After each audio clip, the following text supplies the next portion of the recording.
Meu nome é Paulo, Paulo Tchê, como falou o nosso amigo. Eu nasci em 1933, no dia 18 de abril desse ano, de 33. A gente nasce sem conhecer o mundo, sem saber nada. Depois a gente vai aprendendo desde pequeno a raciocinar. Quando nós chegamos a uma certa altura da nossa vida, nós começamos a discernir o que nós somos. Nós somos só trabalhadores? Vamos ter que viver somente como trabalhadores e não ser reconhecido como trabalhadores, como pessoa?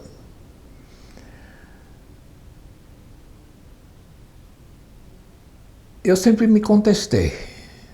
Nunca deixei de contestar, de perguntar o que eu não sabia para as pessoas. E foi assim que, dentro do meu trabalho, encontrava pessoas mais esclarecidas do que eu, que começaram a me ajudar. Isso aconteceu em 1960,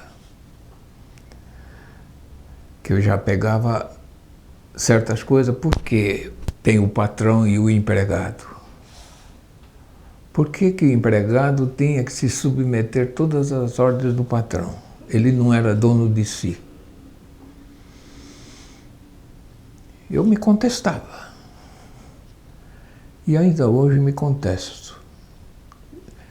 Que muitas coisas deveriam ser ensinadas na época nas escolas, porque eu estudei no Senai também, em 1947 e em diante, até 50 e pouco. Aprendi com a coletividade e também a discernir os pensamentos. Ainda não eram meus pensamentos marxistas. Era só análise. Em 1961, ou melhor, antes, em 1960, eu morava na Vila Maria, e aí eu tive contato com um companheiro numa banca de jornal, que era do partido, e ele me convenceu, assim, a participar do partido. E aí eles tinham uma base na Vila Maria, em 1960, até vou citar um nome de uma pessoa muito conhecida, Paulo Nheco, um grande cara. Para mim foi o que me ensinou mais na vida, sabe? Que ele era marxista no duro. E o Nheco já tinha sido preso antes já de 64, em greves e etc. e tal. E a função do partido, é aí que eu acho assim uma certa fraqueza do partido, é não nos educar dentro do sistema marxista-leninista. Éramos comunistas? Éramos comunistas, mas o aprendizado da sua base foi muito fraca. Eu não entendo. Então, em 1961, eu fui trabalhar no Matarazzo, e já com ideias de partido. E comecei a procurar lá os companheiros lá da fábrica do Matarazzo Belenzinho, do setor textil. Eu não era do setor textil, a minha profissão é marceneiro, mas fui lá trabalhar na manutenção. E como o setor textil abrange todas as categorias, como mecânica, marceneiro e outros eletricistas e tal, fazia parte o que englobava, que era o setor textil. Eu, quando entrei no setor textil, para mim foi uma novidade tão grande, fiquei conhecendo os teares. Coisa maravilhosa. Os trabalhadores e as trabalhadoras têxteis, naquelas máquinas, inúmeras máquinas, que a gente até se perdia lá no meio daquelas máquinas, todas elas trabalhando com as lançadeiras e tal. Fiquei conhecendo lançadeira lá e conhecendo outros setores lá, como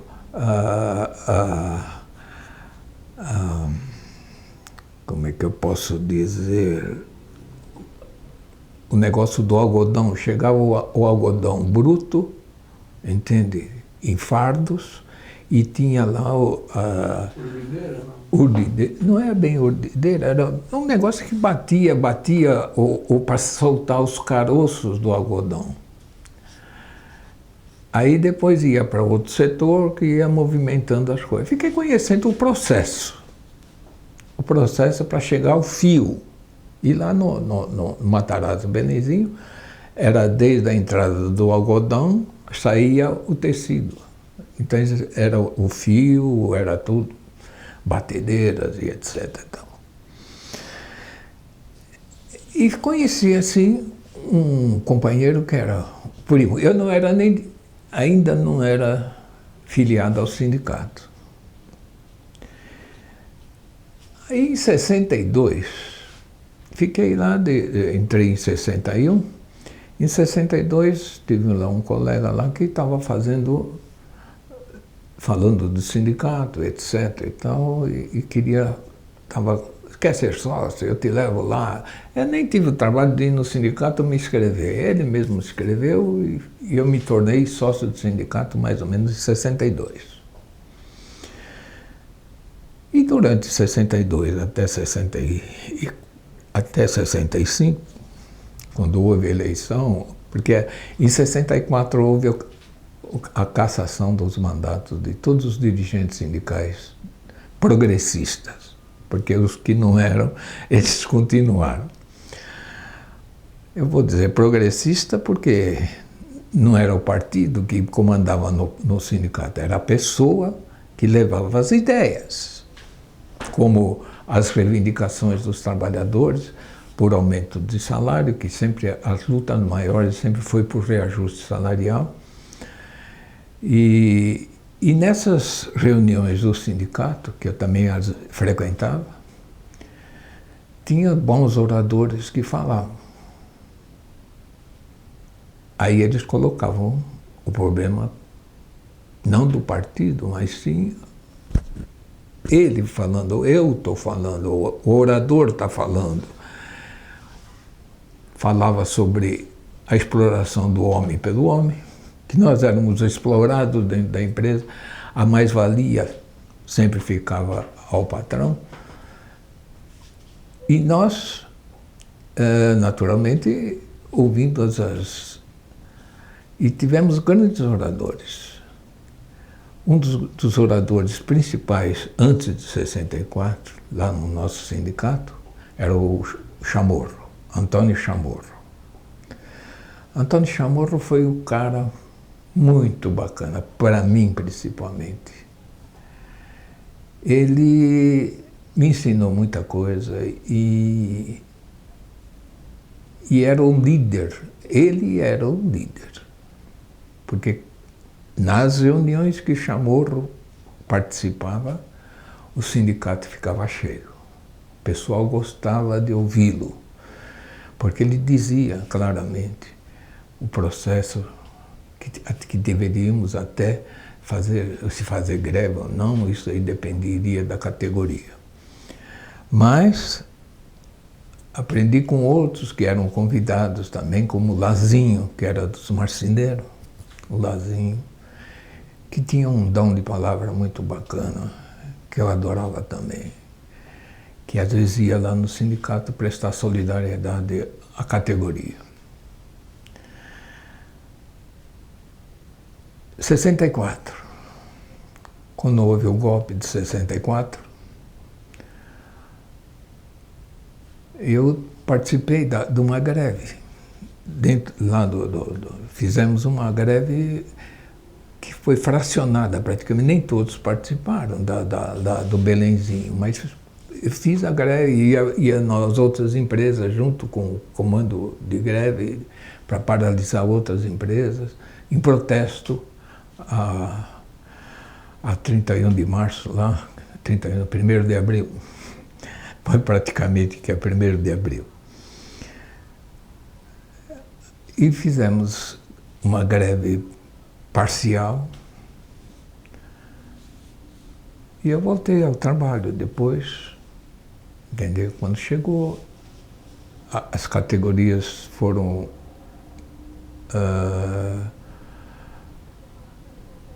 como fala, intervenção. Houve intervenção em todos os sindicatos que lutavam praticamente como têxteis, metalúrgicos, químicos, gráficos e todos esses companheiros de luta. As grandes categorias, principalmente também a construção civil, o João Lousada, que era diretor do sindicato da construção civil. João Lousada era o cara que não deixava, em toda a palavra dele, ele dizia abaixo o imperialismo americano. Para ele não tinha outra palavra senão essa. Nós devemos lutar pelos nossos direitos, pelo nosso progresso, pelas nossas liberdades, etc. Mas abaixo o imperialismo americano, era o que ele sempre dizia. Outros diziam de formas diferentes, mas diziam também: o imperialismo americano nos ataca, nos leva à riqueza do Brasil. Bom, 65. Eu era sócio do sindicato. Trabalhava no Matarazzo, pegava 6 horas da manhã, eu pegava minha marmita e ia trabalhar. Quando chegou mais ou menos no mês de abril, maio, ou junho talvez, eu estava saindo às 6 horas da manhã, o Chamorro me aparece na minha casa. Ele nunca tinha ido na minha casa, mas ele apareceu lá. Ô Paulo, temos que conversar. Falei, mas eu vou trabalhar, etc. Então nós vamos juntos e tal. E ele começou a me conversar. Assim, que estavam fazendo a chapa de oposição ao sindicato dos metalúrgicos, dos têxteis. E ele queria que eu participasse. Você topa? Ele falou assim, olha, eu vou pensar, mas eu vou te dar a resposta. Eu vou pensar, porque eu nunca participei de chapa nenhuma, de sindicato. E a época não era fácil de você conquistar uma pessoa para ser membro do sindicato e lutar contra a intervenção do sindicato, os interventores. Aí, no dia seguinte, eu dei a resposta para ele. Falei, eu topo. Ele perguntou para mim, você faz questão de algum cargo? Eu falei, não faço questão de nada, eu quero participar. Para mim, se for para suplência de qualquer negócio, eu topo. Ele falou, tá bom. Nós marcamos um domingo na casa de um companheiro. Fomos no domingo, estava lá todo o pessoal já da chapa que estava tudo lá. Aí houve uma discussão geral sobre a participação de cada um, se todos eles concordavam em participar da chapa. Todos eles concordaram, e aí ficou de se escolher quem seria quem na chapa, no executivo e na suplência.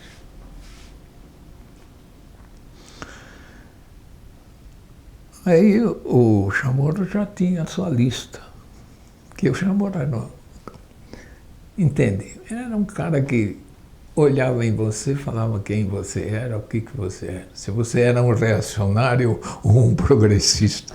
Ele era uma pessoa maravilhosa. Aí ele falou assim, leu a chapa toda, falou, essa aqui, Écio Rossetto, Paulo Tché, como secretário-geral, que na nossa como fala lá, o regimento interno, lá como é que é? Nós estávamos ainda primeiro, segundo, terceiro secretário. Eu era o primeiro secretário. E depois outros. E o tesoureiro foi um crente que já era tesoureiro na sua igreja. E o Chamorro falou, ele como experiência na tesouraria seria o ideal. Tudo bem. O Écio para presidente, e eu secretário, e depois os outros lá que tinha lá, o Henrique de Lima, e não vou dizer todos, porque aí já está me falhando a memória na tabela total. Bom, foi aí que nós já começamos a reunir e como chapa. Se organizar como chapa, como é que nós deveríamos lutar para ir nas empresas, etc., fazer a nossa propaganda. Aí, mas antes disso, nós registramos a chapa no sindicato, e naquela época era por cores. Azul era dos pessoal interventores. A verde foi os interventores da federação que participaram dessa eleição. E nós éramos a chapa amarela, a terceira chapa. Então, quando nós fomos registrar, os caras lá do sindicato, né, o que é como falar, o que recebia o secretário lá do sindicato riscou amarelo com lápis vermelho. Eu falei, por que isso aí? Ele falou, não, isso foi um erro, escapou aí, entende? Eu falei, tá legal. Aí, depois de registrado, isso aí, nós tínhamos que tirar um atestado ideológico. Isso aí o Chamorro que providenciou tudo com como é que fala, esses caras que vão no DOPS, o que vão lá fazer, como é que é o nome deles? Advogado? Não é advogado, deixa pra lá. O Chamorro trouxe todos os atestados ideológicos, tirou o meu, tirou de todo mundo. E registramos a chapa. Aí saiu, durante as eleições, que foi feita em agosto, que havia atestados ideológicos falsos. Aí nós esperamos, né?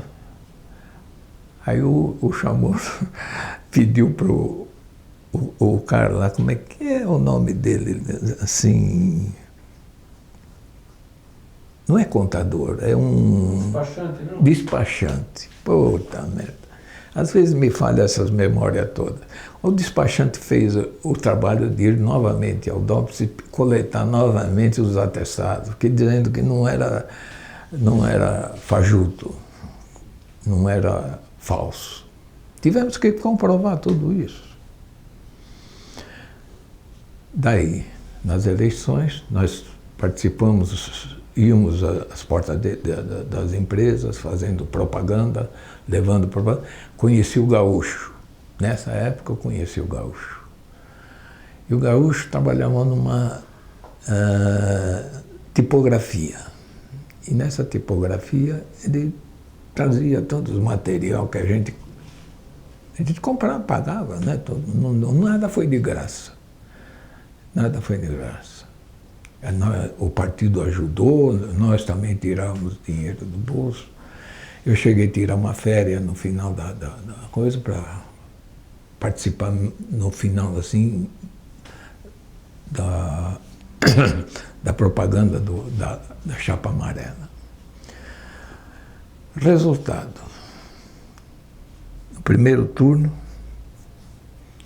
nós vencemos, a chapa amarela venceu. E a posse? Eles não vão entregar, porque tudo tem esse negócio, né? Se você está do lado do governo, se o governo te colocou no lugar, você já está mamando lá no sindicato, você não vai querer sair. O que o nosso amigo Chamorro falou? Vocês têm que ir lá na delegacia do trabalho, pedir para que eles venham participar, para dar posse para nós. Vocês têm que ir com os jornalistas, para chamar os jornalistas.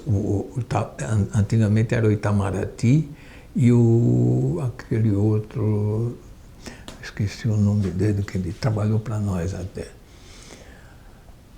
Não, o Nunes, não. O Nunes, isso. O Nunes, que era o Jornal da Tarde, ou Folha da Tarde, Jornal da Tarde, acho que era. Aí eles chegaram.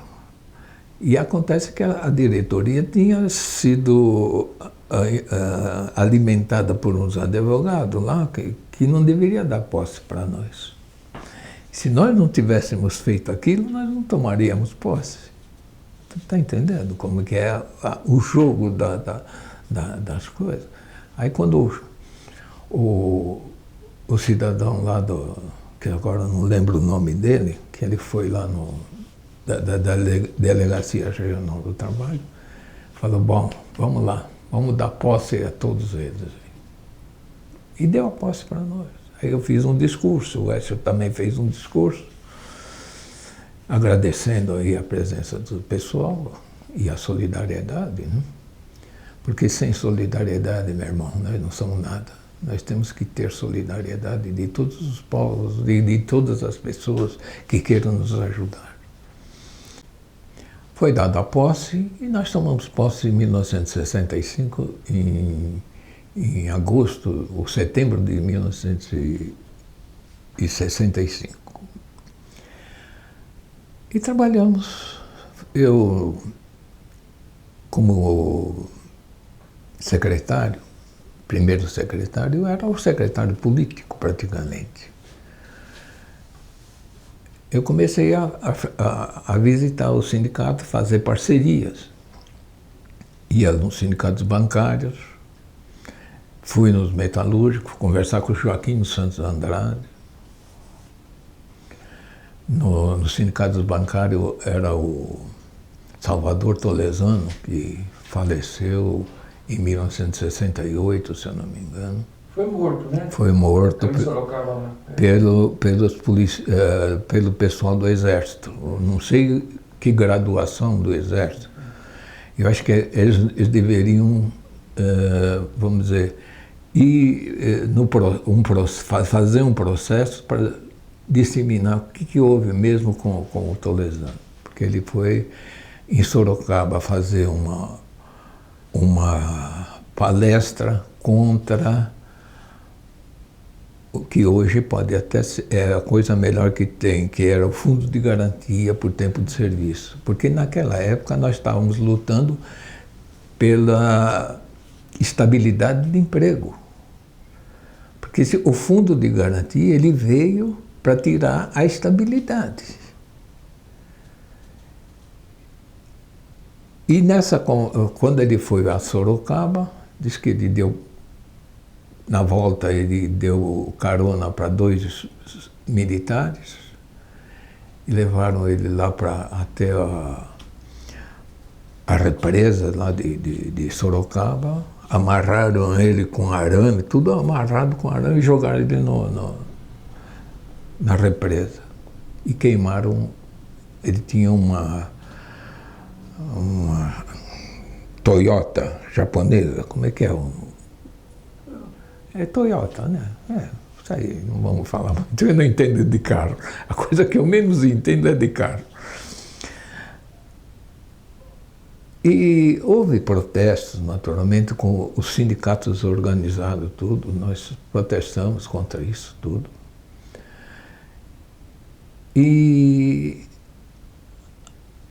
em 67, mais ou menos, em 66, 67, já nós começamos a fazer pequenas reuniões intersindicais para a gente ver o que nós faríamos. Em 1º de maio, como é a festa dos trabalhadores, nós tínhamos que fazer alguma coisa. Então, quando foi em 68, nós criamos o MIA. O MIA intersindical, Movimento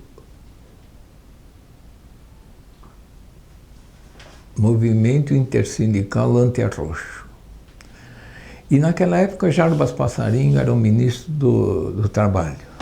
Então havia uma certa conotação assim entre Mia e passarinho, um gato miando, coisa que vale. Mas aí nós programamos em 68. Na nossa programação de 68, nós tínhamos lá pessoal. Eu nunca sabia quem seria pelego, quem não é pelego. Porque no movimento sindical, todos somos iguais. O pelego e eu sou igual, praticamente, do movimento. Porque eles são maioria. Eles tinham a força, os metalúrgicos tinham a força. E nós reuníamos através dos metalúrgicos. E reunia, então, os testes, gráficos, metalúrgico de Santo André, de São Bernardo, também vinham para cá, de São Caetano. E, estou esquecendo um... Osasco, o metalúrgico de Osasco, José Ibrahim, foi um cara muito bacana junto com a gente, sabe? Ele levava propostas positivas, que se debatia, etc. E havia certa rejeição das propostas de Osasco, que eles trabalhavam na Cobrasma, e a Cobrasma era o que tinha o maior número de metalúrgicos na época. Hoje a Cobrasma acho que nem existe, não sei. E aí marcamos o 1º de maio de 68. Como é que nós vamos fazer, etc. e tal? Nós podemos convidar quem para subir no palanque junto com a gente? E para construir o palanque, nós temos que ter algum apoio. Que não era nós, os sindicatos, que iam fazer o palanque, né? Aí fomos falar com o Sodré. O Sodré é André, né?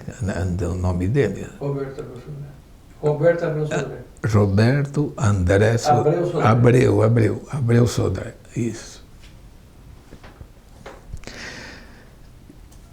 E se ele poderia participar no nosso 1º de maio para dizer algumas palavras. Eles ficaram de estudar, etc. E nós reunindo, também fazendo nossa programação.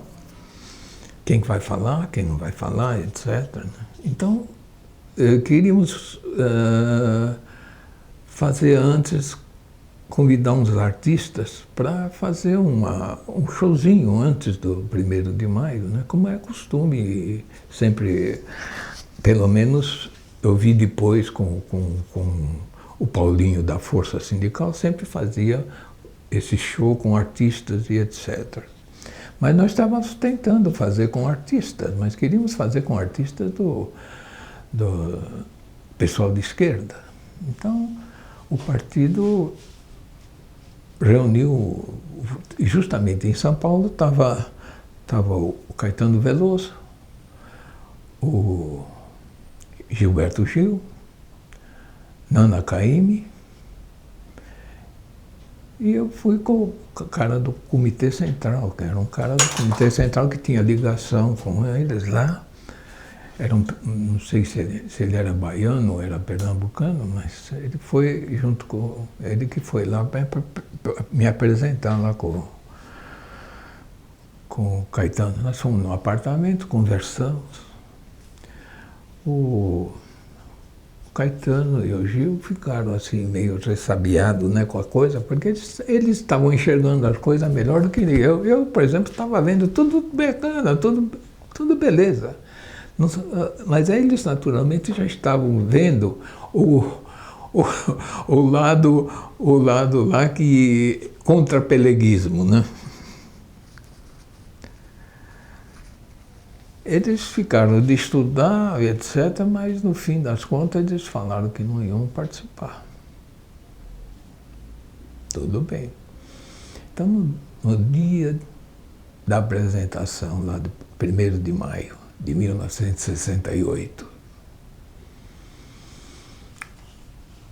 está aqui o palco lá como é que dá o nome desse... O palco lá, o palco onde que nós estamos. Eu tinha falado antes do que, mas não importa. Foi convidado um cara de uma rádio, que é um locutor de verdade, não um locutor do sindicato sem experiência. Rapaz, eu quando vi aquele locutor pegar no microfone, eu falei, a coisa tá brava. E aquela multidão, nunca vi tanta gente. Tinha lá umas 2.000 pessoas, que talvez não seja muito, né? Não sei. Não. Eu achei aquilo... Olhei todo mundo lá e o locutor lá fazendo a apresentação, dizendo que 1º de maio, festa dos trabalhadores, etc., com os dirigentes sindicais, etc., etc. De repente, vem a escolta com o Sodré na frente, pega o negócio do microfone e começa a falar. Não era isso que nós tínhamos programado, né? Aí, quando ele começa a falar, surge aquela revolta popular lá, contra a ditadura, contra os governos que não eram eleitos, como chama? E aí eles começaram a tirar pedra. Em mim não acertaram nenhuma pedra. O Sodré levou uma na cabeça, e aí se retiraram, todo mundo se retirou. E o pessoal avançaram no palanque. Eu ainda tentei salvar alguma coisa lá, mas um companheiro falou assim, Paulão, sai daqui, a coisa está feia. Eu agradeço até esse cidadão aí, que nunca mais eu vi ele na minha vida depois disso. Se não me engano, ele chamava-se Miguel. Assim, pelo que eu me recordo, assim, ele falou, vamos embora, Paulão, sai daqui. E ele me arrastou do palanque, mas o palanque já, o Joaquim, os outros já tinham tudo indo embora. Aí botaram fogo no palanque e tudo, né? Aí, os sindicatos são responsáveis por isso? Os sindicatos vão pagar, vão sofrer intervenções por causa disso? Todo mundo ficaram com ele na mão. Então nós reunimos no Sindicato do Metalúrgico e foi lá decidido, através do Luiz Tenório de Lima, que participou junto com a gente lá nessa reunião, e falou, olha, vocês devem ir lá no Palácio do Governo, falar com o Sodré, pedir lá escusas pelo que aconteceu, porque vocês não são responsáveis por isso. E fomos. Aí depois houve notas nos jornais de coisa que o Sodré deu nota, isentando a gente da culpabilidade da coisa, né? Senão poderia ter sofrido intervenção aos sindicatos. Mas acabou, a coisa acabou tudo bem. O movimento sindical continuou depois se movimentando. 1º de maio já não era em praça, cada um curtia o seu 1º de maio no seu sindicato, até que voltamos a ter uma certa confiança novamente no pessoal de fazer 1º de maio lá no Sindicato dos Testes, não, no campo do STIF, que era administrado por nós lá do sindicato. E fazíamos lá no 1º de maio, lá no campo de futebol. E em 1970 nós fizemos lá junto, entende? Fizemos outro antes, mas em 70 repetimos, onde houve aquela tragédia da prisão do Olavo Ansem e etc., por estar distribuindo folhetos contra a ditadura e outros bichos mais. O sindicato depois soltou uma nota, a unidade sindical, em protesto contra isso. Mas a coisa aconteceu o que aconteceu. Porque nesse mesmo dia, o pessoal de Guarulhos me convidou para assistir lá um jogral que eles iam ler o artigo do Vinícius de Moraes, os trabalhadores da construção civil, um negócio assim. Não sei se vocês têm esse jornal ou viram. E eu fui, eu e meu filho. Eu saí um pouco antes e fui lá, nem sabia que tinha havido prisão, não sabia.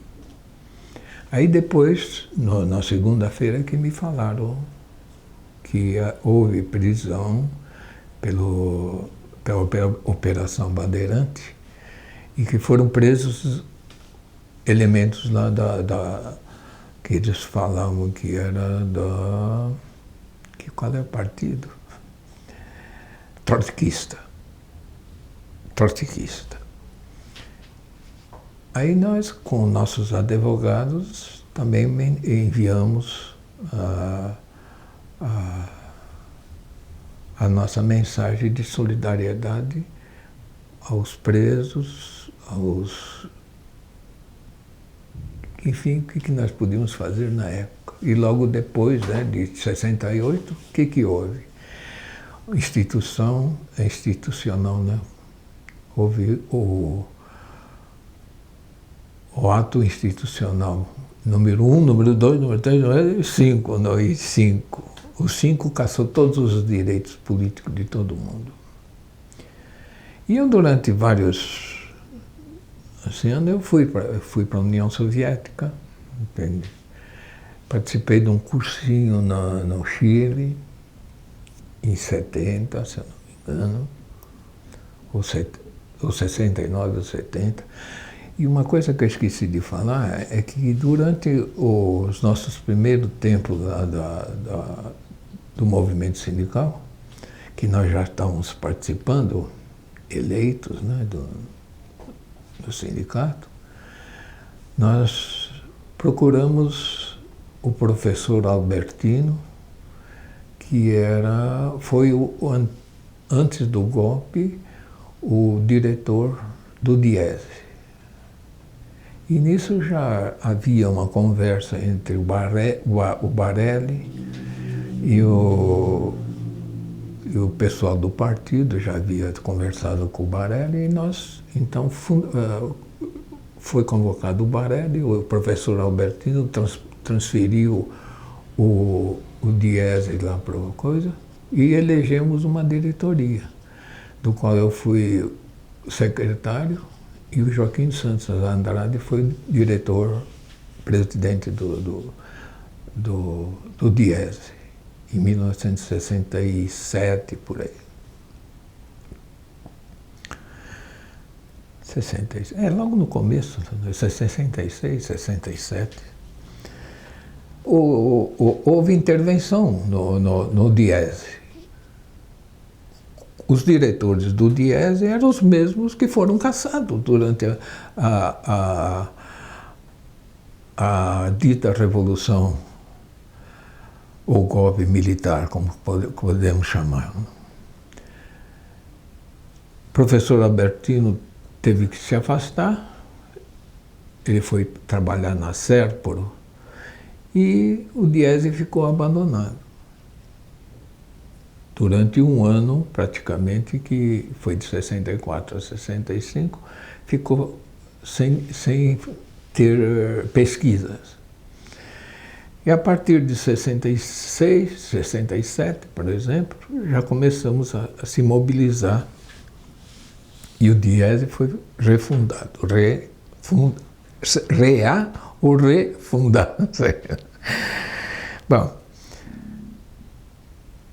aí o Diese funcionou. Eles, inclusive nas reuniões que a gente tinha, nós falávamos em fazer, inclusive nas reuniões, por que nós não podemos fazer uma campanha? Porque se estava tudo proibido praticamente, nós podíamos fazer uma campanha de novos sócios de sindicato. Podemos fazer essa campanha na porta da empresa, com coisa e tal. E nós fizemos essa campanha. Arrumamos um fotógrafo, íamos com o fotógrafo nas empresas, principalmente no setor textil, né, porque era o nosso setor, e fizemos lá não sei quantos mil e poucos associados. Agora, uma coisa eu queria dizer, que na propaganda de 68 foram feitos 1 milhão de volantes para 1º de maio de 68. Eu falei, olha, nunca vi como é difícil você entregar 1 milhão de volantes. 1 milhão é uma coisa, era absurda. Sobrou lá, porque não deu para o tempo e o espaço e o tempo e não havia possibilidade de entregar 1 milhão de volantes de mão em mão. Isso aqui eu só queria lembrar disso aí, entende? Que é difícil. 1 milhão não é fácil. Agora eu vejo falar em 15 mil toneladas de milho, 15 mil negócios do agronegócio.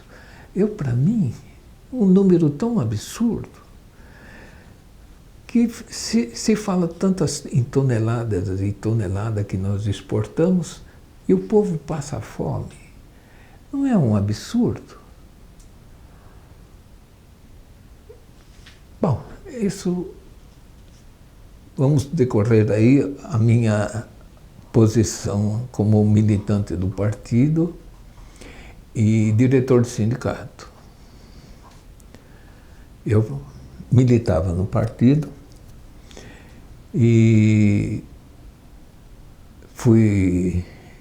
Olha, as coisas aconteciam, interessante para mim, assim, acontecia praticamente sem eu participar, sem eu tomar parte, não sei. Me colocaram como o secretário, sei lá, do comitê municipal do partido. Aí chegaram e já me deram assim, você é tal, você já é do municipal. Pô. Mas o pior de tudo não é isso. O pior de tudo é que quando eu fui preso, eles sabiam coisas que eu não sabia. Eu fui preso em 1972. Vocês vão falar, você foi torturado? Olha, o que é tortura? Fisicamente eu não fui torturado.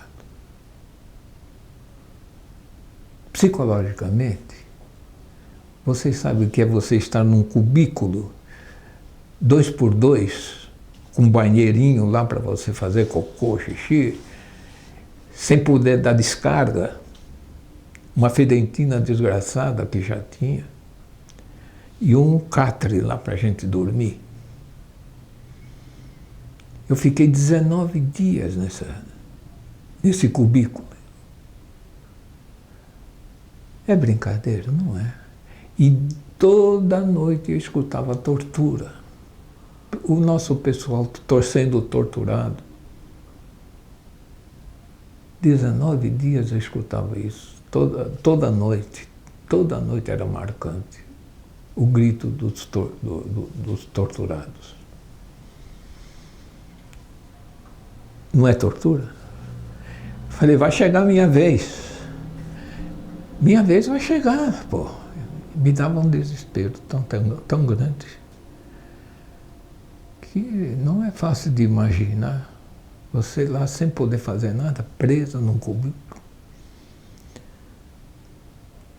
sem saber o que estava passando lá fora. Depois é que eu vim saber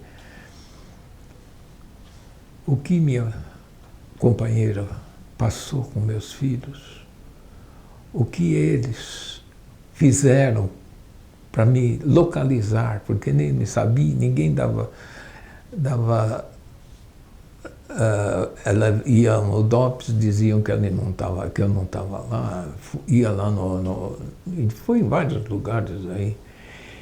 E também procurou o grande bispo de São Paulo, Dom Paulo Evaristo Artes. Ela foi com meu garoto, Dom Paulo Evaristo, consolou. Falou, não se desespera, que a coisa vai acontecer, que ele não está. Não vai acontecer nada com ele, com seu marido. É triste a luta que ela fez, diariamente, durante os 19 dias, diariamente, ela saía para me procurar. No DOPS dizia assim, você já está enchendo o saco aí, porque ele não está aí, você já falei quantas vezes que ele não está aí. E na época era o Paranhos lá, como é que era o nome dele?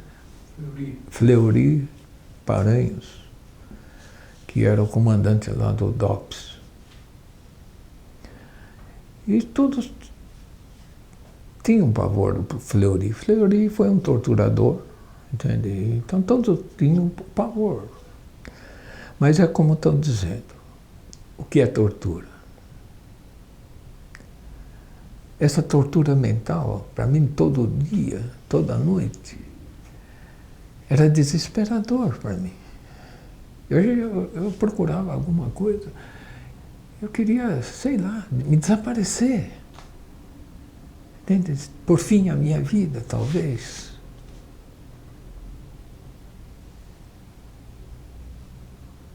Aí, eles pediram para mim confessar alguma coisa. Eu escrevi, eu falei as minhas coisas, mas não dedei ninguém. Eles falaram, você conhece tal? Eu falei, conheço. Então, uma coisa que não devia falar, né? Mas falei, conheço fulano, conheço ciclano. Então, o que acontece? Eles eram julgados junto comigo, eles pegavam pena também. Isso eu não sabia. Se eu soubesse, eu falei, porra, eu prefiro sofrer sozinho, sem ninguém. Mas eu achava que O que é? Conhece? É claro que eu conheço. O Chamorro, eu conheci o Chamorro desde quando ele era diretor do sindicato. Mas bastava falar no nome do Chamorro para ele pegar mais 5 anos. Está entendendo como é que é a coisa? É um absurdo. E outra, eu sempre falei, eu pensava assim, porra, por que eu tenho que ser julgado por militares se eu sou um civil? Por que eu tenho que ser? Por que os militares não são julgados pelo civil? Eles são melhor do que nós? Nós é que sustentamos eles. Eu não posso compreender assim essas coisas. Aliás, não posso compreender de certa forma, né? Mas é o que a gente pensa, entende? E procura divulgar como um país livre e independente, que nós procuramos lutar pela democracia, que é o nosso principal objetivo hoje, com liberdade de expressão, liberdade de imprensa, liberdade de se comunicar um com o outro. E foi mais ou menos em que ano? Depois de 70, houve uma perseguição do pessoal, principalmente, não dos comunistas. Os comunistas eram os eles pegavam mais leve com os comunistas e pegavam mais pesado com os trotskistas. Pode crer. Não sei porquê, nem posso imaginar porquê.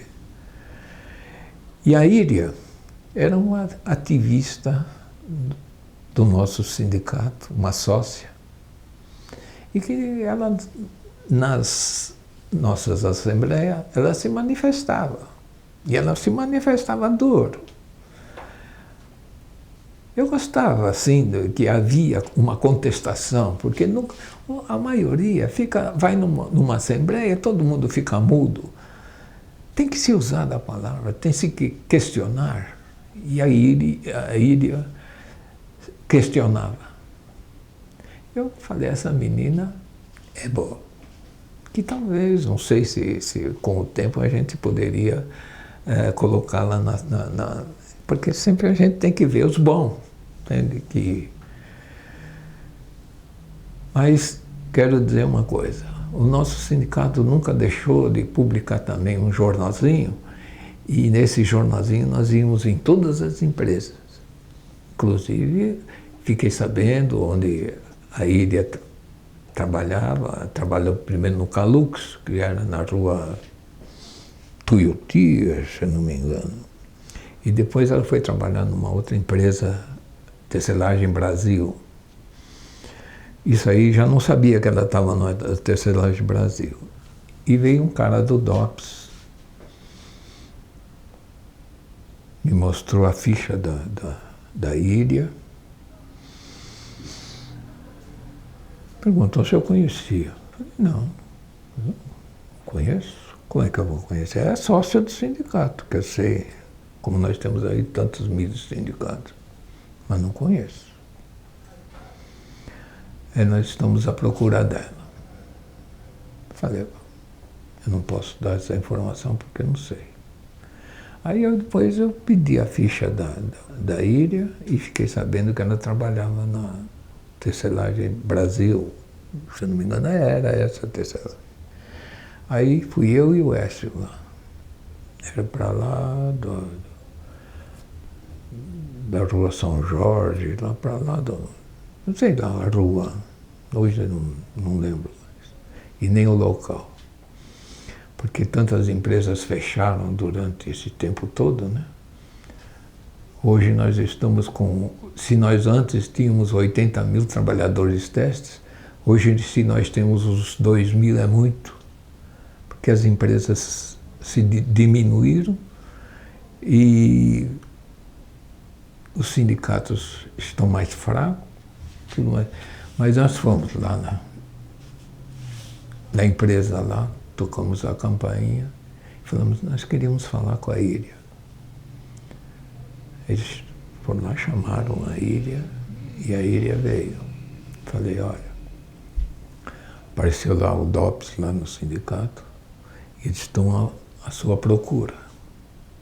Trata de se livrar a tua barra. Falei para ela, é isso que eu posso dizer para você, mais nada. Aí, esqueci.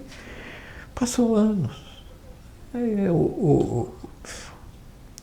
houve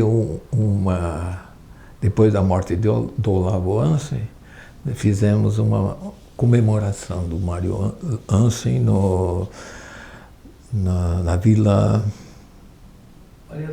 Maria Zélia, em que fui apresentado a Iria novamente. Que coisa, assim, não foi, ela não foi, foi o marido dela nessa comemoração e houve uma coisa que me emocionou muito, foi a fala do orador que falou em nome do Olavo Hansen. Ele falou em nome do Olavo Hansen. Para mim, era o Olavo Hansen quem estava falando comigo diretamente.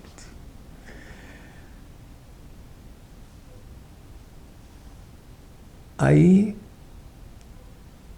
fui encontrar a Iria numa entrevista que foi feita comigo, com o Écio e com o Sinfrônio. Nós fomos na Câmara Estadual, Assembleia Legislativa, na Comissão da Verdade, instalada pelo Adriano Diogo. Me falha assim às vezes a memória.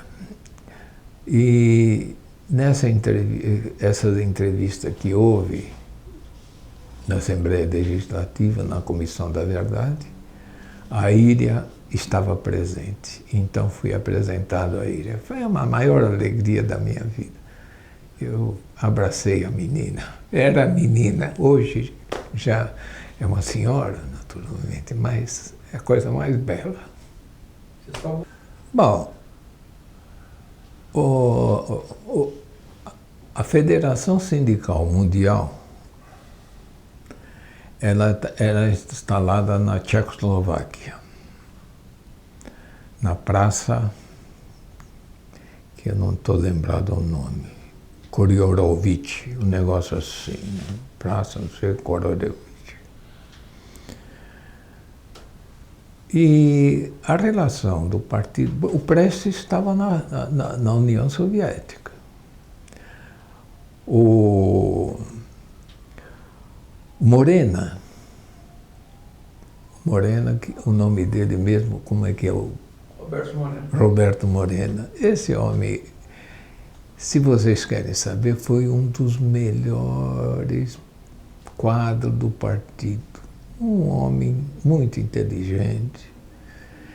Ele participou da brigada contra Franco em 38, 39. A Brigada Internacional.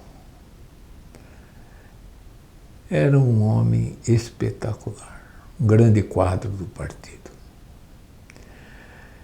E ele, quando estive na Tchecoslováquia, ele me acompanhou em todos os lugares. Ele foi um homem espetacular. E ele chegou aí na minha casa. Ele veio para o Brasil, não sei de que forma que ele entrou e saiu, mas esteve na minha casa. E o que mais que eu queria dizer daí? Estava lá no Prestes. O Prestes estava lá em Moscou, Firmino, o cara que foi presidente dos bancários, Miller, não sei o nome dele. Não é o Brandão, não. Não, o Brandão era de São Paulo, ele era do Rio. Não sei, era Miller o nome dele. E, enfim, tinha lá vários que participavam lá do grupos da Federação Sindical Mundial. Houve uma vez que eu fui lá para a Tchecoslováquia. Falaram que ia participar de um congresso de intersindicais, etc. E eu chego na Tchecoslováquia uma semana antes. Não era para acontecer isso. Rapaz, me deu um trabalho danado. Coisa eu não sabia falar tcheco. Para mim, me virar foi muito difícil. Aí até que eu consegui peguei um cara taxista lá que falou, eu falava em FSM, mas ele não. Aí ele se tocou, a Federação Sindical Mundial, naturalmente, né? E me levou lá para a Federação Sindical, e me cobrou naquela época lá, acho que $10.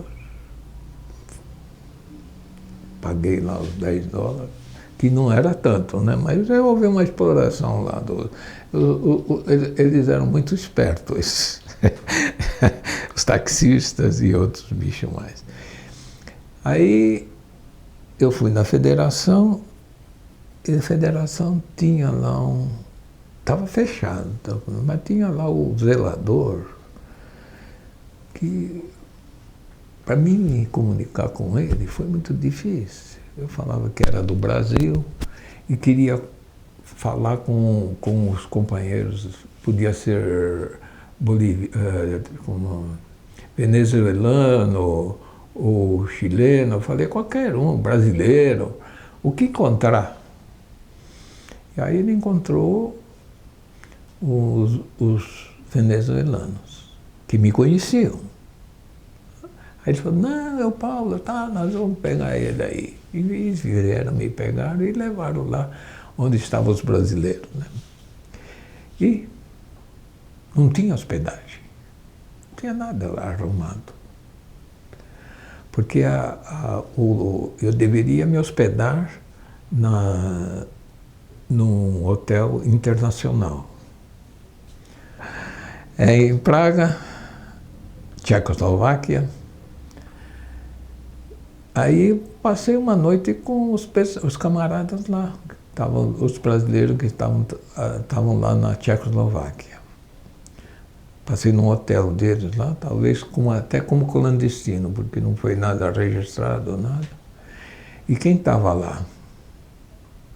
O Veras. Ele me acolheu, etc. Dormi com ele essa noite. Não tinha onde dormir. Uma noite tive que dormir, passei com ele, não uma noite, até me levarem lá no comitê, lá que era o comitê organizador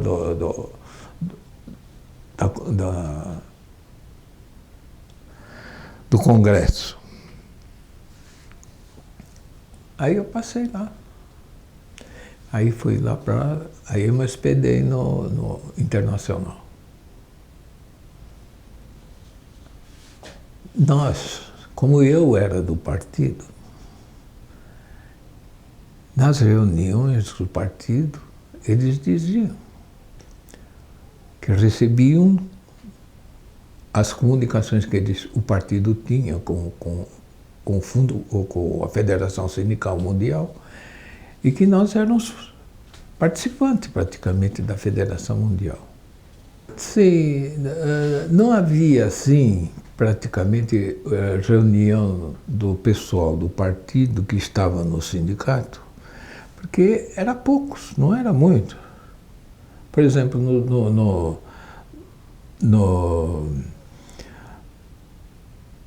Construção Civil, nós não tínhamos. Nós tínhamos lá nos bancários, nós tínhamos nos marceneiros, os gráficos não participavam, não eram.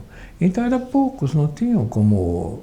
Nós reuníamos assim em conjunto e levávamos as coisas que cada um frequentava uma base do partido, naturalmente, que levava as mensagens lá para discussão, né? O que havia de interesses no momento. Bom, eu estava saindo da pizzaria, na rua Piratininga, com a Rangel Pestana,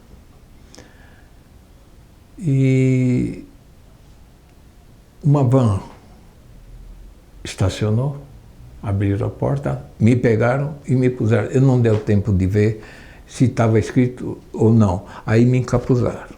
Eu fiquei encapuzado e eles deram voltas e voltas aí pela cidade. Eu não sabia nem onde estava. Aí me levaram lá para o DOPS. eu não estava sabendo que era o DOPS nem nada. Eu fiquei depois imaginando, porque o meu caminho, quando eu morava em Carapicuíba, eu passava todo dia perto do DOPS, conhecia as badaladas lá do relógio da Estação da Luz, conhecia tudo. E quando me botaram lá naquele cubículo, à noite, pum, pum, as badaladas. Eu falei, eu estou no DOPS. Não podia estar em outro lugar. Acontece que um dos caras lá que interrogavam chegou para mim e falou, você sabe onde você está? Eu falei, sei. Como é que você sabe? Peguei o colchonete que estava vestido, estava escrito DOPS. Eles falam, porra, falha nossa. Eu não falei que era badalada, nem nada. Não falei nada. Falei, é aqui, ó, está escrito no revestimento lá do colchão. Eu fiquei 19 dias, como falei, isolado, etc, etc. E durante... não, isso foi depois que eu saí do cubículo. Recebi minha família, etc. Chorei, naturalmente. Os caras acharam assim, pô, parece muro das lamentações. Não é, pô. Você fica 19 dias sem ver sua esposa, sua companheira, seus filhos, etc. E aquele pessoal dando o calor de solidariedade para a gente, você chora, pô. Eu chorei. Eles falaram, mãe, chorou, chora, bom, não sei, cada um é cada um. E depois eu fui para a cela. Na cela tinha vários companheiros já presos. Não conhecia ninguém. Tinha, se eu não me engano, o primeiro dia que eu cheguei numa cela lá, era eu e mais dois. Um era um companheiro que a Bia, acho que era o nome dela, é o marido da Bia. Não sei se vocês conhecem essa. Então eu fiquei, porque lá não era o que a gente viu agora, o cômodo lá no DOPS não era o mesmo. Ali dava a impressão de ter um hotel de 3 estrelas, vamos dizer. Não era assim. Era um negócio comprido, um tablado comprido, que tinha primeiro e segundo andar. E a pessoa ficava lá embaixo, brincando, jogando, sei lá. E teve esse camarada que levou um tabuleiro de xadrez e ficamos jogando xadrez. Bom, ninguém foi preso comigo. Aí me chamaram, vem cá, me chamaram, falou assim, você conhece esse fulano? Me deram um papel para ler. Antônio Cavalcante. Eu falei, não conheço. Não conhece Antônio Cavalcante? Eu falei, não, eu conheço Antônio Cavalcante de Lima. Antônio Cavalcante eu não conheço. Ah, tá. Então é Antônio Cavalcante de Lima? É. Aí depois me apresentaram o Antônio Cavalcante, que estava preso.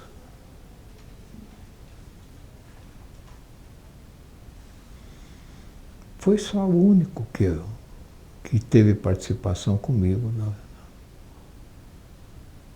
Mas nenhum. O Écio foi levado pro Operação Bandeirante, entendeu?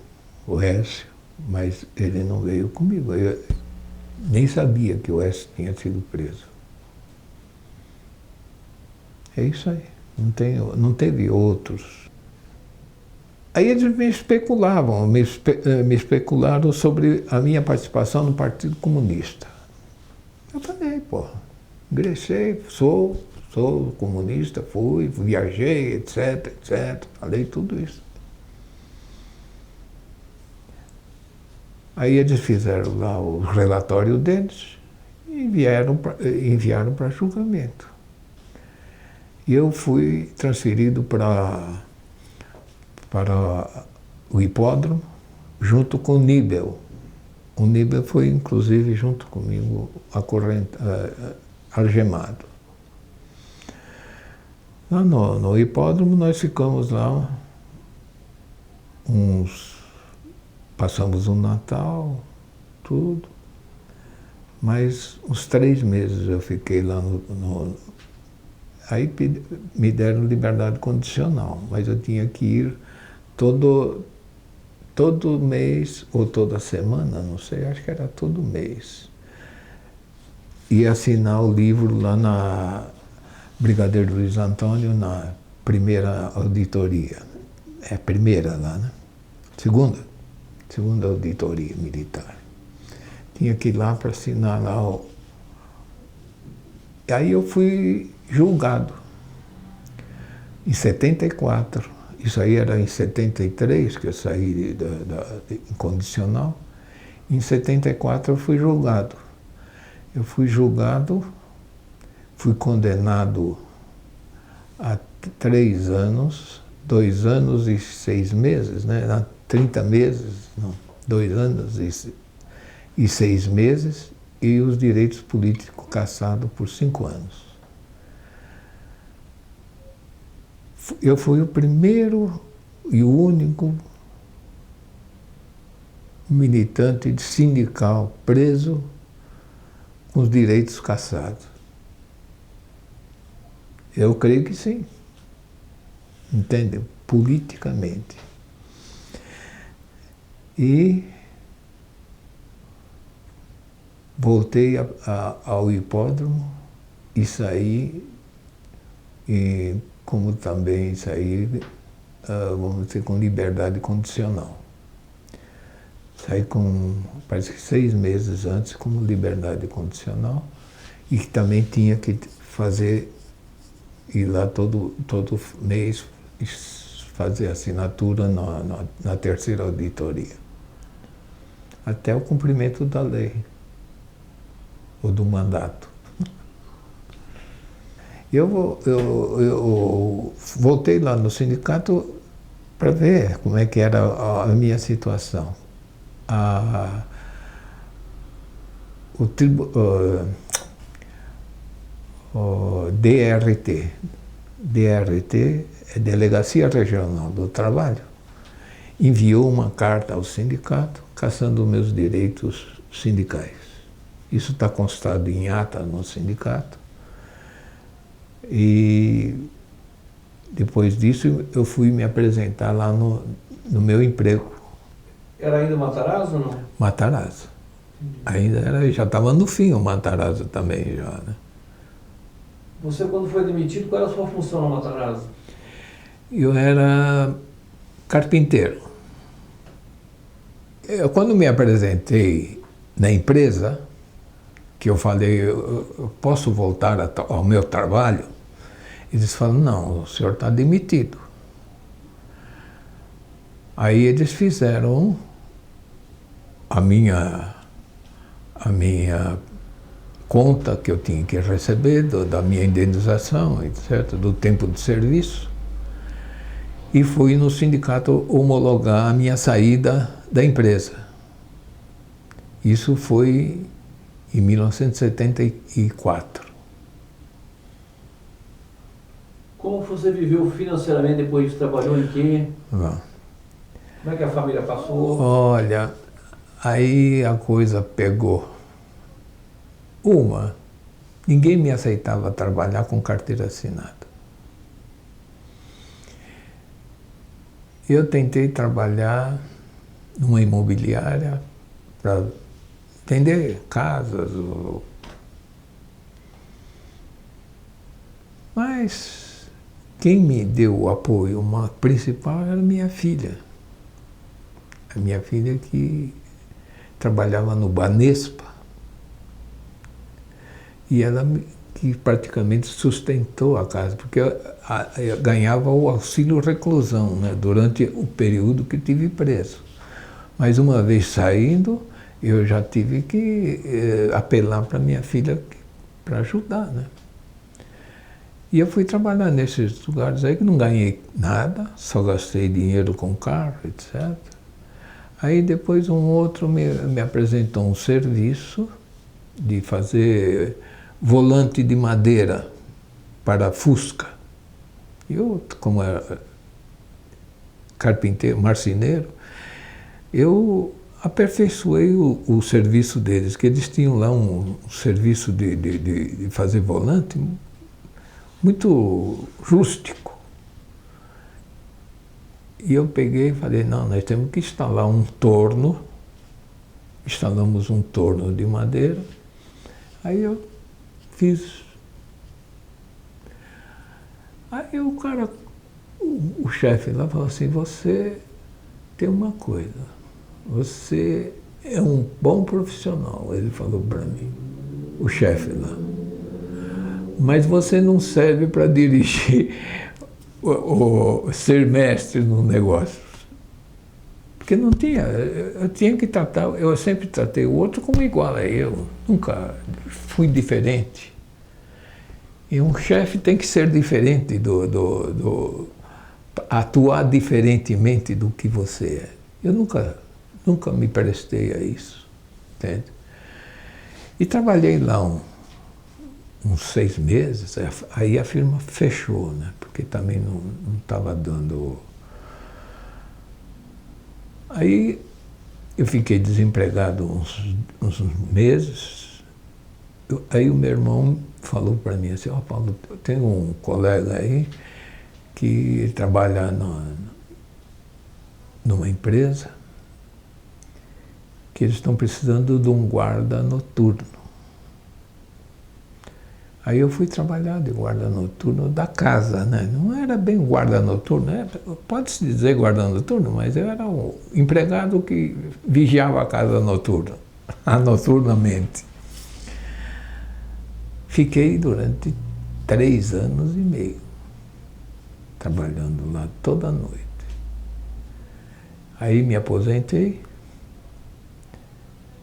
e aí saiu a anistia, e eu entrei com anistia, fui anistiado, com direitos iguais ao que era o meu antigo trabalho quando fui cassado. E até hoje estou vivendo como anistiado e como aposentado. Aposentadoria é o salário mínimo, é idade. Eles me aposentaram por idade. Não pegaram o meu tempo trabalhado. Eu, quando era criança, aos 12 anos de idade, eu já trabalhava numa tinturaria. 12 anos de idade, trabalhava eu e meu irmão, que era um pouco mais velho do que eu, nós trabalhávamos numa tinturaria lá na Moca, na Rua do Oratório. Trabalhava de turma. Tinha a turma da manhã e a turma da noite. Um mês eu trabalhava de noite e um mês trabalhava de manhã. Terrível. Eu nunca usei sapato. Sempre andei descalço. Ia trabalhar descalço. E eu trabalhava na estamparia. Tinha que esticar as peças numa mesa de 25 metros de comprimento. Esticava o tecido e alfinetava. Depois surgiu outras modas aí, então, mas no meu tempo lá era alfinete.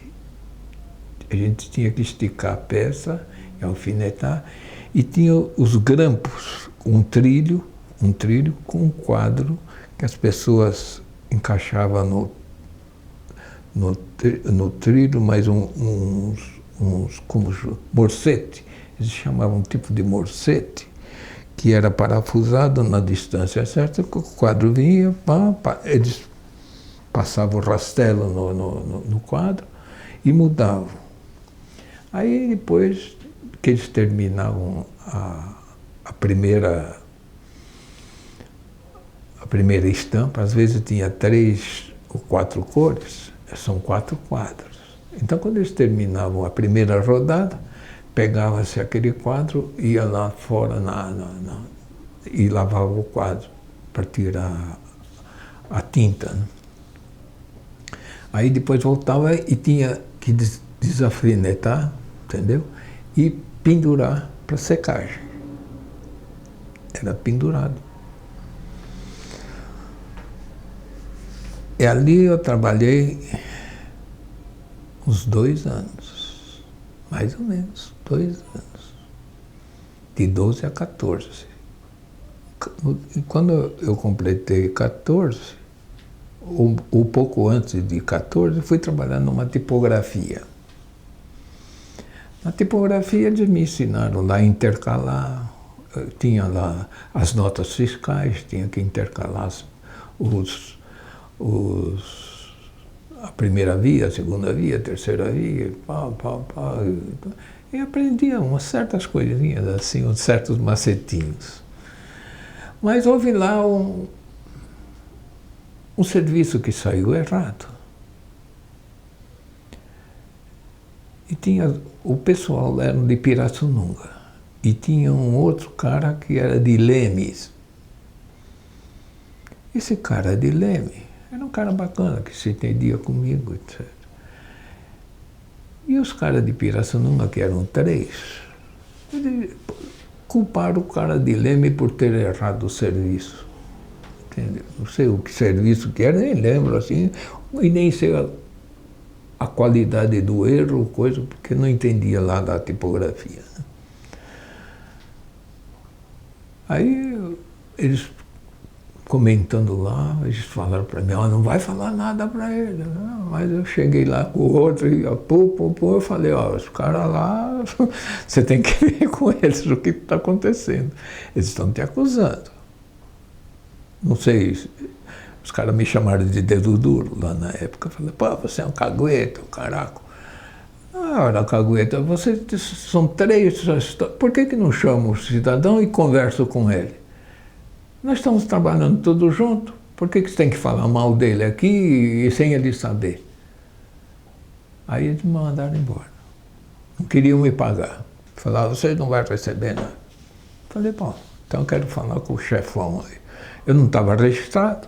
Falei, se vocês não me pagarem, eu vou abrir um processo. Falei, já naquela época, com quase 14 anos. Aí eu fui lá me mandaram ir lá no cara lá que era no Largo do Tesouro para receber o dinheiro.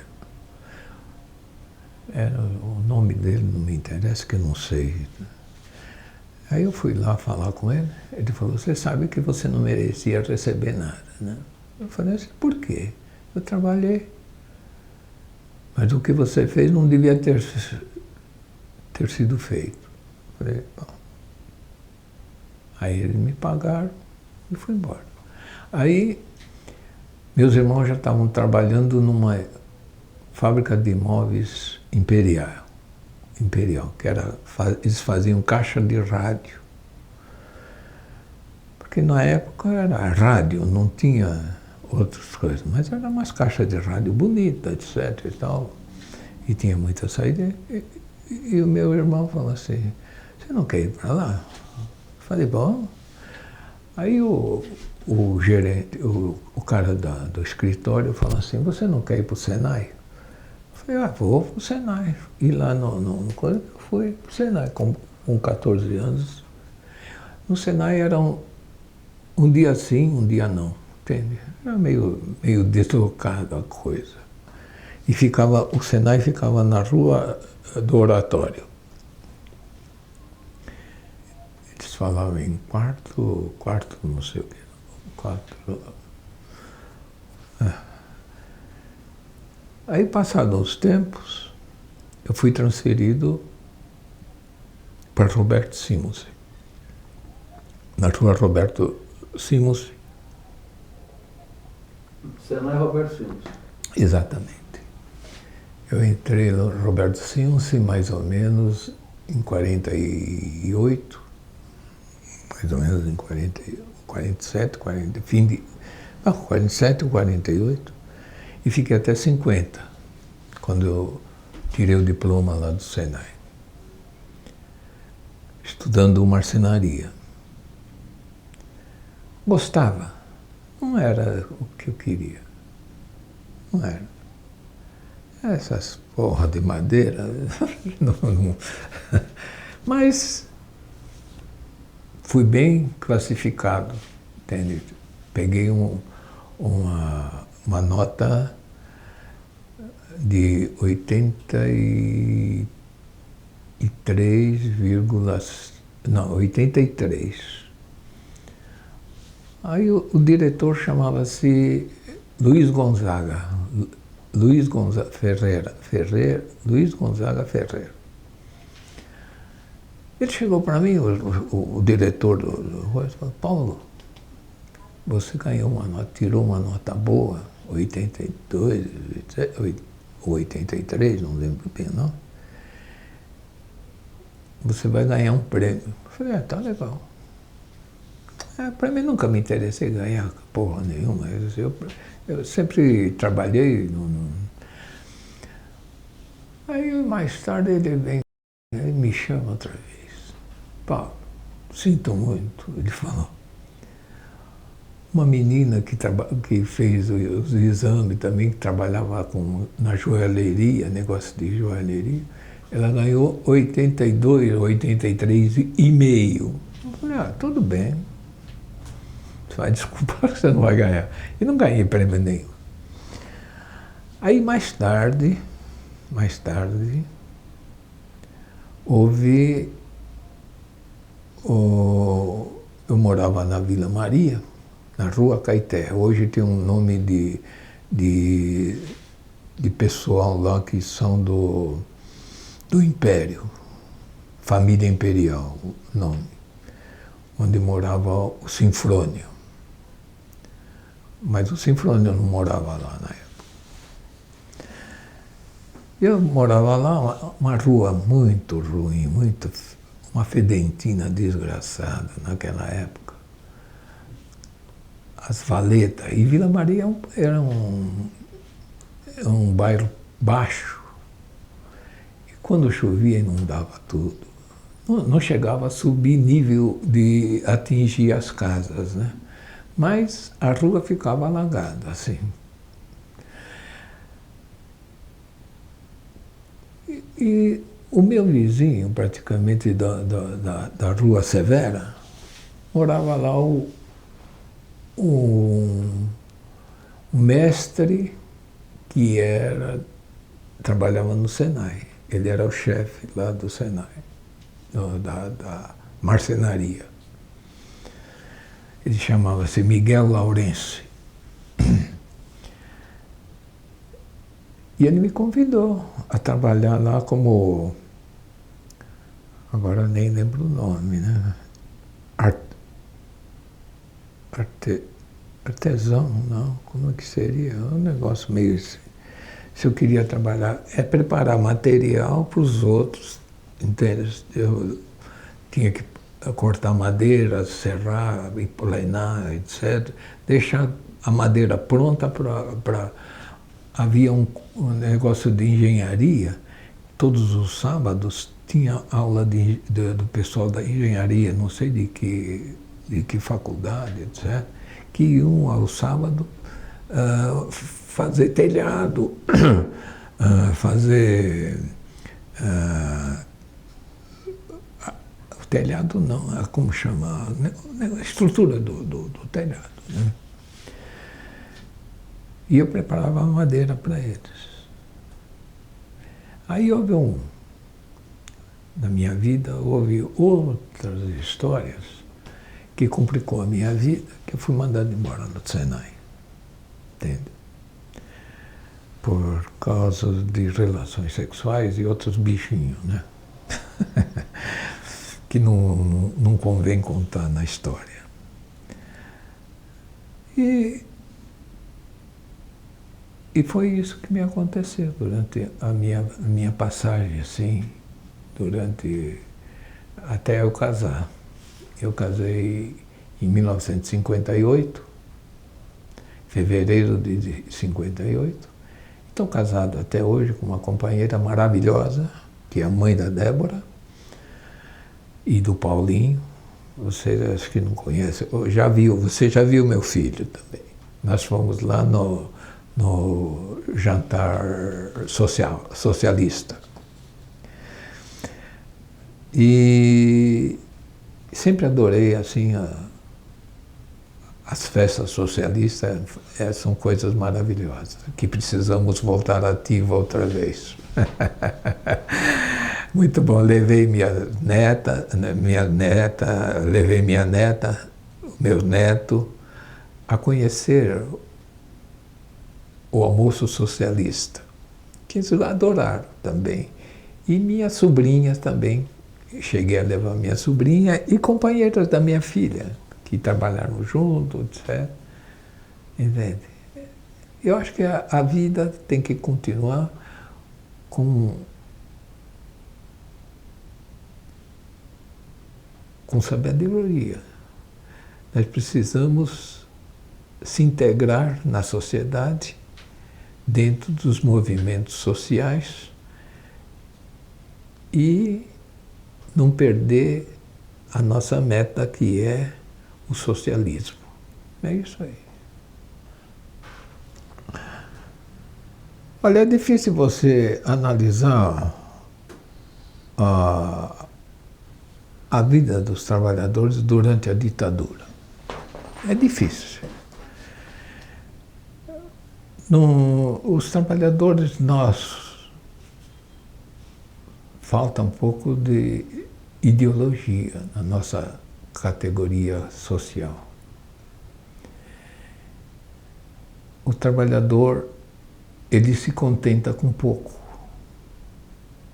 Ele não chegou ainda ao nível de entender que ele é a força do trabalho. Ainda não chegou a entender isso.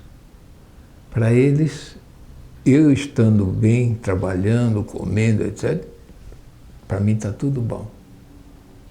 Pensamento deles. Entende? Eu nunca me contentei com isso, porque não está bom. Agora, é preciso que essas palavras sejam ditas a eles. Por quê? Por que você está contente com uma coisa que é direito seu? Você está contente com o quê? Está rindo de quê? Entende?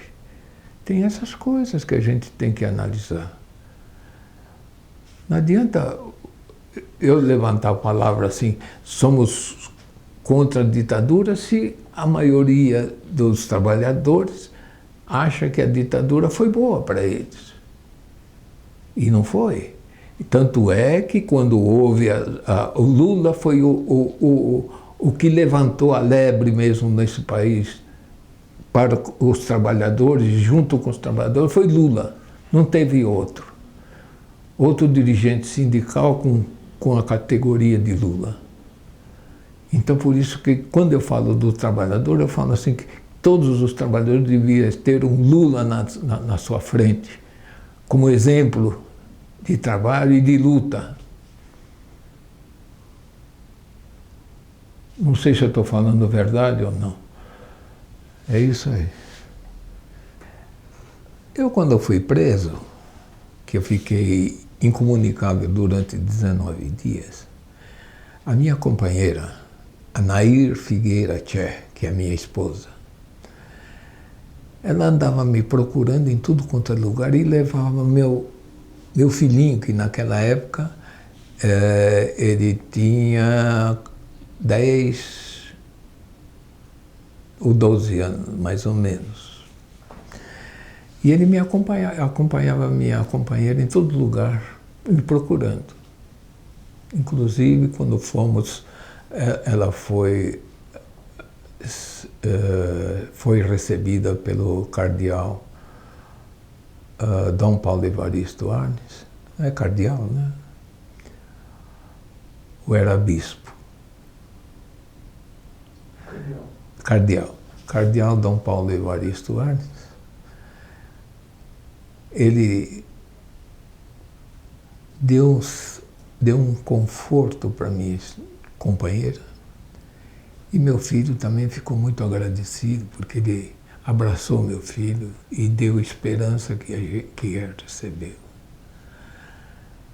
E passado essa fase toda, o meu filho deve ter ficado com um trauma de tudo isso. Porque não é fácil você, que é filho, ver seu pai preso por não ter feito nada de errado. O pai dele foi preso por defender os trabalhadores, ou convencer os trabalhadores a ter uma posição de revolta contra uma ditadura. E meu filho ficou. Ele teve um tratamento psicológico durante vários dias, ou vários meses, não, vários dias. E meu filho, fazendo esse tratamento, ele começou a beber depois, que ele foi morar, se separou da mulher, que foi outra fase na vida dele que atrapalhou a vida dele. Ele teve 3 filhos, né? E depois separou da mulher. Aí ele começou a beber. E isso transtornou ele de tal maneira que deu um surto. Surtou. E eu vou recorrer a quem? A psicóloga. Aí eu lembrei do Neto. Falei assim, pô, no meu negócio eu vou falar com o Neto. O Neto deve ter mais experiência, eu sei lá, mais conhecimento do que eu. Aí o Neto me deu o endereço da Janaína, a filha do Adriano Diogo. O Adriano Diogo indicou a filha dele, e a filha dele me recebeu com todo carinho, com todo... E até ela dar uma certa solução. Falou assim, o negócio dele é internar. Mas antes disso, ele fez lá uns estragos lá em casa que marcou muito minha companheira, minha filha, inclusive. E tivemos que levá-lo à força mesmo, né? Infelizmente. Porque o surto foi tão violento. E teve que ir levado, e ele me acusou de muita coisa lá, que não estava dentro dos parâmetros legais, né? Aí ele foi internado lá na... Botânico, não? Botânico.